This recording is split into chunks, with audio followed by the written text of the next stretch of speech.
Praise the lord. ప్రభువైన యేసుక్రీస్తు నామంలో అందరికీ శుభము, జయము కలుగును గాక. ఆమేన్. దేవుడు మనకు ఈరోజు రూబేను ద్వారా అంటే రూబేను నుంచి క్రిస్మస్ మెసేజ్ చూద్దాం. యేసుక్రీస్తు ప్రభువారి పోలిక దాంట్లో నుంచి మనం క్రిస్మస్ మెసేజ్‌ని ధ్యానం చేసుకుందాం. ఆదికాండము 29వ అధ్యాయము 32వ వచనం చూద్దాం.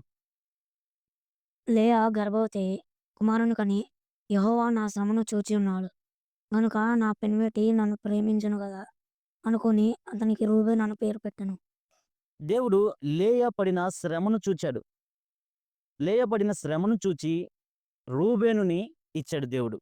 అయితే దేవుడు ప్రపంచంలో ఉన్న ప్రతి మానవుడి యొక్క పాపాన్ని, ప్రతి మానవుల్లో ఉండే చీకటిని, ప్రతి మానవుడు పడే శ్రమను చూచి యేసుక్రీస్తు ప్రభువారిని మనకిచ్చాడు. ఆయన పుట్టుకకు కారణం ఏంటి అంటే, మన శ్రమలు, మన బాధలు, మన ఇరుకులు, మన ఇబ్బందులను చూచి దేవుడు మన శ్రమను చూచే దేవుడు. మన పరిస్థితులను చూచే దేవుడు.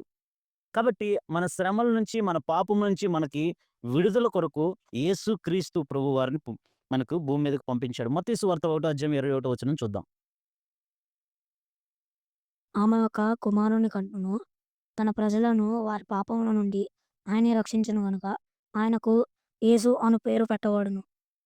దేవుడు ఎందుకు మనకి యేసుక్రీస్తు ప్రభువారిని పంపించారంటే, లేయాని చూచినట్టు, లేయా శ్రమను చూచినట్టు, దేవుడు మన పాపములను, మన శ్రమలను చూచి, మన పాపముల నుంచి విడుదల పొందడానికి యేసుక్రీస్తు ప్రభువారిని పుట్టారు. కన్నిక గర్భమందు యేసుక్రీస్తు ప్రభువారిని పంపించి, మన పాపములకు విముక్తిగా అవ్వటం కొరకు యేసుక్రీస్తు ప్రభువారిని పంపించారు.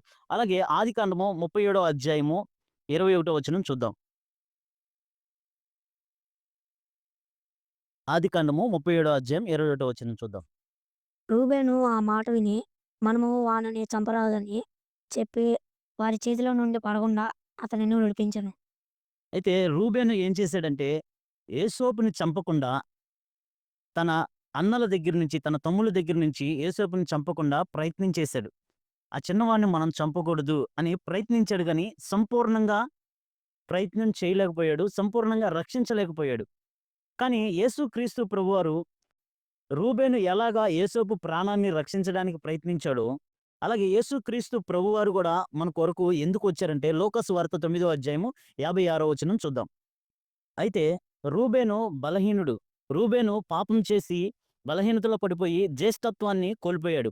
జ్యేష్ఠత్వం యొక్క ఆశీర్వాదాన్ని గూడా కోల్పోయాడు. అయితే యేసుక్రీస్తు ప్రభువారు మానవ రీతిగా వచ్చిన ఏ పాపము ఆయన చేయలేదు. ఆయన పరిశుద్ధునిగా జీవించి జ్యేష్ఠత్వాన్ని కాపాడుకున్నాడు. అంటే ప్రజలందరికీ దేవుని కుమారులైతే యేసుక్రీస్తు ప్రభువారే జ్యేష్ఠ కుమారుడు.